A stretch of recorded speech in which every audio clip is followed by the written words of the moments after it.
بسم اللہ الرحمن الرحیم، السلام علیکم۔ میں ذکی عباس ہوں۔ ناظرین، آج 8 فروری ہے، ہفتے کا دن ہے، اور پاکستانی کمیونٹی میں ایک محاورہ بڑا عام بولا جاتا ہے۔ جب کوئی کسی کا نقصان کر دے تو کہتے ہیں کہ یہ تو اس کے جوڑوں میں بیٹھ گیا ہے۔ تو یہ والا محاورہ اس وقت امریکہ کے اوپر بالکل فٹ بیٹھ رہا ہے۔ اس کی ریزن یہ ہے کہ جس طرح سے اسرائیل کی جانب سے توقعات باندھی گئی تھی ٹرمپ کے ساتھ، اور پھر ٹرمپ نے جس طرح سے یقین دہانیاں کروائی تھیں، پھر ٹرمپ نے جس طرح سے اپنی فوجیں وہاں پر بھیجنے کا اعلان کیا تھا، اور پھر غزہ کے اوپر کنٹرول کا اعلان کیا تھا، یہ پوری کی پوری پلاننگ جو ہے وہ زبردست ہو گئی ہے، اور جو ان کی اپنی فوج ہے وہی اس کے مخالف ہو گئی ہے۔ اور نہ صرف یہ بلکہ وہ جو امن معاہدہ تھا جو مصر اور جو اسرائیل کے درمیان تھا وہ بھی ختم ہونے جا رہا ہے، اور باقاعدہ طور پر مصر کی جانب سے یہ وارن کرتے ہوئے اعلان جنگ کیا گیا ہے، اور انہوں نے کہا کہ اگر یہ سارے کا سارا معاملہ جس طرح سے ہمارے اوپر جنگ مسلط کرنے کی کوشش ہو رہی ہے، اگر ایسا ہوتا ہے تو پھر اگلا جو محاذ ہوگا وہ ہمارا ہوگا، اور یہ امن معاہدہ نہیں ہوگا، نہ ہم اس کی پاسداری کریں گے۔ سینائی کے اوپر ہماری فوجیں موجود ہیں، اور ابھی تک جو خاموشی تھی وہ صرف اور صرف امن معاہدے کی وجہ سے، اور اگر یہ ٹوٹتا ہے تو پھر جو ہے وہ یہاں پر لڑائی ہوگی اور دو بدو ہوگی۔ یہاں پر اس کے بعد اب یوں کہہ لیں کہ جو 4 وزیر خارجہ ہیں، وزرائے خارجہ، جس میں سعودی عربیہ ہے، قطر ہے، اس کے بعد مصر ہے، جارڈن ہے، یہ واشنگٹن پہنچ رہے ہیں، اور کنگ عبداللہ جو ہے وہ بھی اس وقت جو ہے وہ وہاں پر جو پریزیڈنٹ ٹرمپ کے ساتھ ملاقات کے لیے پہنچ رہے ہیں۔ لیکن یہاں پر جو وہاں ٹرمپ کی جانب سے جو فیصلے لیے گئے ہیں وہ ابتدائی دنوں کے اندر اتنے کمزور فیصلے ثابت ہوئے ہیں کہ اب وہ جو اتنی بڑی ایک ایمپائر لے کے چل رہا تھا، اب اس کے خلاف اس کے اپنے لوگ ہی کھڑے ہو گئے، اور جو پینٹاگون ہے، پینٹاگون آف کورس آپ کی اسٹیبلشمنٹ ہے، اور اسٹیبلشمنٹ اس کے خلاف کھڑی ہو گئی، اور یہاں تک معاملہ پہنچ چکا ہے کہ پینٹاگون کی جانب سے اپنی فوجیں اسرائیل بھیجنے سے انکار کر دیا گیا ہے، جس کے بعد اسرائیل کی چیخیں جو ہے وہ آف کورس ہوں گی، وہ بھرپور طریقے سے ان کے ساتھ دھوکہ ہو جائے تو پھر کیا کریں گے۔ لیکن یہاں سیناریو بہت تیزی کے ساتھ بدل رہا ہے، اور پھر ویسٹ بینک جو ہے وہاں پر بھی کنٹرول مکمل طور پر اپنا تسلط جمانے کے لیے جو ڈیل کی جا رہی تھی، اور اربوں ڈالر کی ڈیل تھی، وہ ڈیل جو ہے وہ پاس ہو گئی ہے، اور یہاں کہہ لیں کہ ایک بدترین شکست سامراجی قوتوں کو ہوئی ہے۔ کیسے ہوئی ہے یہ تمام تر ڈیٹیلز ون بائی ون آپ کے سامنے رکھتے ہیں۔ اچھا ناظرین، سب سے پہلے میں آپ کو بتا دوں، چلیں اسی سے بات کر لیتے ہیں۔ جس طریقے سے ایک خاتون ہے مریم اینڈرسن، جو کہ بلینئر جو ہے وہ اسرائیلی ہے، یہودی ہے، اور اس کی جانب سے جب لاسٹ آپ کو یاد ہے ٹرمپ الیکشن جیتا تھا تو اس وقت اس کی جانب سے تقریباً $75 ملین جو ہے وہ فنڈ دیا گیا تھا، اور ٹرمپ کو دیا گیا تھا، کہا گیا تھا کہ یروشلم کو جو اس کا اسرائیل کا دارالحکومت جو ہے وہ بنایا جائے۔ تو ٹرمپ الیکشن جیتا، اور جیتنے کے بعد آپ نے دیکھا کہ وہ یہاں پر آ گیا، اور اس نے آ کے وہاں سارے کا سارا معاملہ جو ہے وہ آپ کے سامنے ہے کہ یروشلم کو اس کا دارالحکومت ڈکلیئر کر دیا۔ لیکن اب اسی خاتون کی جانب سے $100 ملین جو ہے وہ دینے کا اعلان کیا گیا ہے،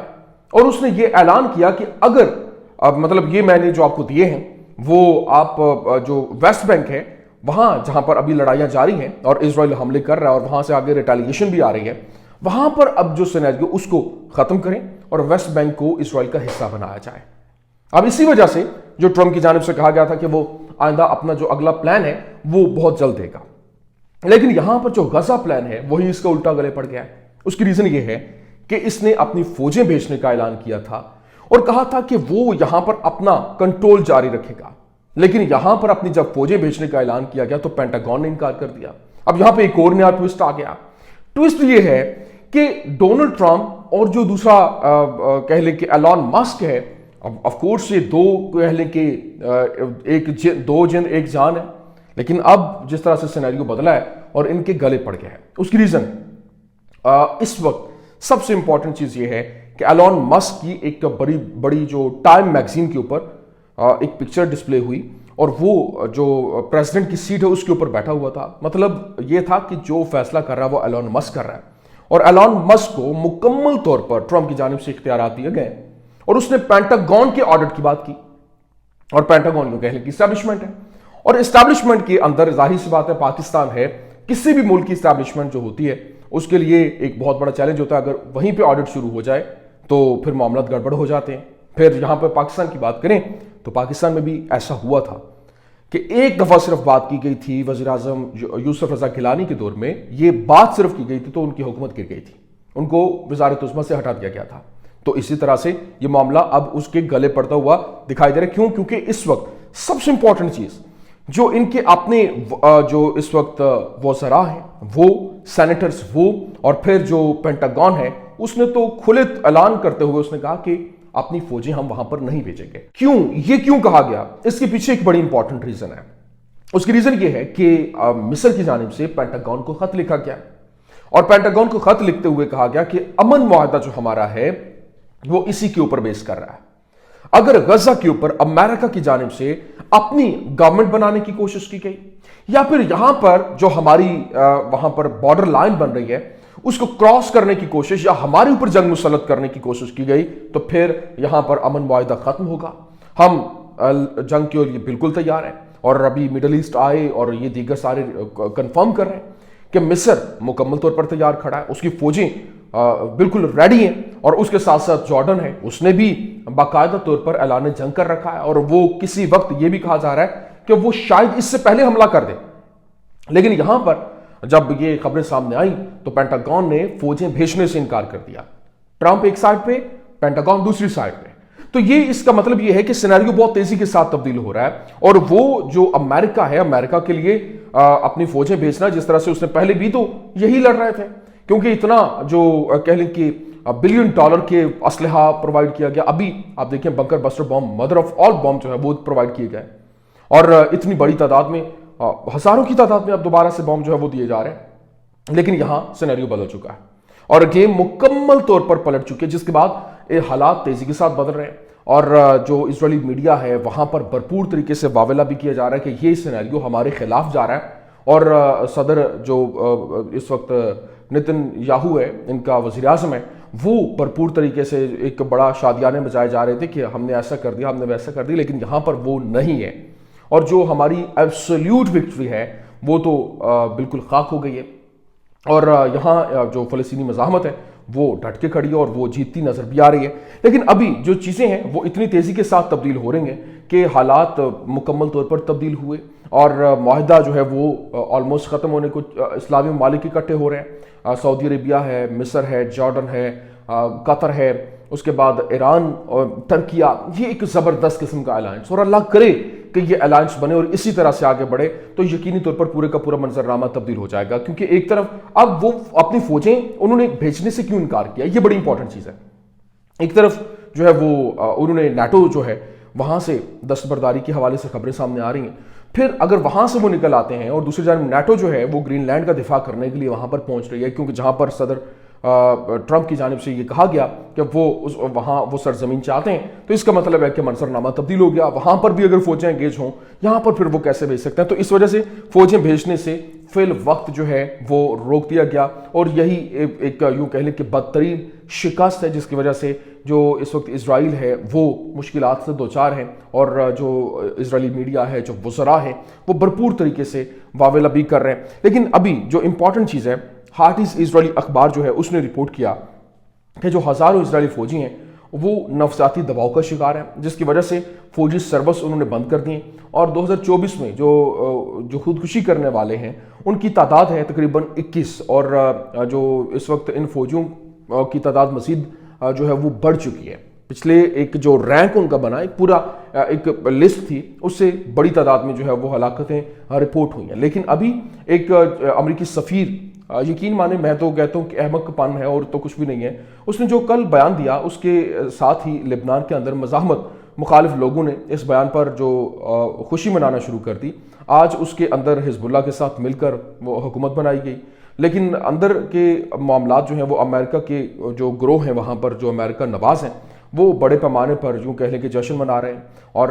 وہ کیونکہ وہ امریکہ کو نجات دہندہ سمجھتے ہیں اور اسی لیے اس کی اطاعت بھی کرنا ضروری سمجھتے ہیں۔ لیکن امریکی ایلچی نے لبنان کے صدارتی محل کے اندر سے اسرائیل کا شکریہ ادا کیا، صدارتی محل میں وہ موجود ہو کر اور حزب اللہ کو حکومت سے خارج کرنے کا مطالبہ کیا، اور یہ وزیر اعظم نواف سلام کے حزب اللہ کے ساتھ حکومت میں ان کے حصہ پر جو مذاکرات کے بعد سامنے آیا، اور امریکی ایلچی نے ان بیانات سے لبنان کے نئے وزیر اعظم اور صدر کی تذلیل کی اور انہیں حزب اللہ کے ساتھ اپنے انتظامات سے پیچھے ہٹنے پر مجبور کرنے کی کوششیں جو ہے وہ کی جا رہی ہیں۔ اب کیونکہ لبنانی مزاحمت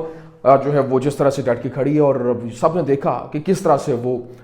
برسر پیکار تھے اور وہ لڑ رہے تھے، اور پھر کیسے 2 مہینے کے اندر اندر معاہدے کے اوپر بھی یہ مجبور ہو گئے۔ اور کل جو یہاں پر سابق وزیر دفاع اسرائیل کا، اس نے چینل 12 کو جو انٹرویو دیا، اس نے بتایا کہ کیسے نیتن یاہو جو وہ اپنے آفس سے باہر اشارہ کر کے اس نے دکھایا کہ یہ جو بلڈنگز ہیں یہاں تک ان کی اپروچ ہے اور یہاں وہ نشانہ بنا سکتے ہیں، اور یہ نظر نہیں آئے گی تو 10,000 لوگ جو ہے وہ جان کی بازی ہار جائیں گے، تو اس وجہ سے ان کو ہٹ کرنا ضروری ہے ان کے ساتھ، کیونکہ وہ جو سابق وزیر دفاع وہ یہ اعتراف کر رہا تھا کہ وہ خوف میں مبتلا دکھائی دے رہے تھے۔ تو اس کا مطلب یہ کہ پورا کا پورا منظرنامہ یہاں بڑا تیزی کے ساتھ تبدیل ہو رہا ہے۔ ابھی آپ اندازہ کریں کہ جو لڑائی ہے وہ کتنی تیزی کے ساتھ جو ہے وہ آگے بڑھ رہی ہے۔ ابھی جو ایرانی سپریم لیڈر ہیں آیت اللہ علی خامنائی، انہوں نے 2 ٹوک انداز میں ایک جو ہے وہ وارننگ دی ہے، اور انہوں نے کہا کہ if the US disrupts the security of our nation, we will definitely disrupt their security as well۔ اور اس نے کہا کہ اگر ہماری سیکیورٹی کو ہٹ کرنے کی کوشش کی گئی یا ڈسرپٹ کرنے کی کوشش کی گئی تو ویسا ہی جواب آئے گا۔ اور پھر آگے انہوں نے کہا کہ if the US carries out their threat, we will carry out our threat۔ اگر ہمیں دھمکایا جائے گا تو اسی طرح سے آگے ان کو ریٹیلیشن کا سامنا کرنا پڑے گا۔ پھر انہوں نے کہا the US gives opinion about us and issues threats, if they threaten us, we will threaten them۔ اگر وہ ہمیں دھمکائیں گے تو ہم ان کو دھمکائیں گے، اور ان کا جواب پتھر سے دیا جائے گا۔ مطلب یہ تیزی کے ساتھ حالات بدل رہے ہیں، سچویشن بدل رہی ہے۔ اور پھر ابھی جو ایک کہہ لیں کہ 7 اکتوبر کو جب بڑی تعداد میں انہوں نے 250 سے زائد جو لوگ ہیں اسرائیلی، ان کو یرغمالی بنایا تھا، جو اس وقت کہہ لیں کہ جو اسلامی مزاحمت ہے اس کی جانب سے، فلسطینی مزاحمت کی جانب سے، تو اس میں ایک ان کا جو ایک کرنل تھا اور ایک بڑا اہم پوسٹ کے اوپر، اس شخص کو جو ہے وہ ابھی تک ریلیز نہیں کیا گیا، اور کہا جا رہا ہے کہ اس کے بدلے میں ایک بہت بڑی ڈیل جو ہے وہ ہوگی، کیونکہ وہ ان کا اہم ترین مہرہ جو ہے وہ کہا جا رہا ہے۔ تو اب دیکھنا یہ ہے کہ فلسطینی مزاحمت اس کا کہاں پر استعمال کرتی ہے اور کس طرح سے اس کو یوٹیلائز کرتی ہے۔ یہ کچھ اہم ترین اپڈیٹس تھیں، میں نے کہا آپ کے سامنے رکھتے ہیں۔ امید کرتے ہیں ویڈیو آپ کو پسند آئی ہوگی۔ پسند آنے کی صورت میں لائک کیجیے، شیئر کیجیے، اور ہمارے چینل کو سبسکرائب کرنا مت بھولیے گا۔ شکریہ۔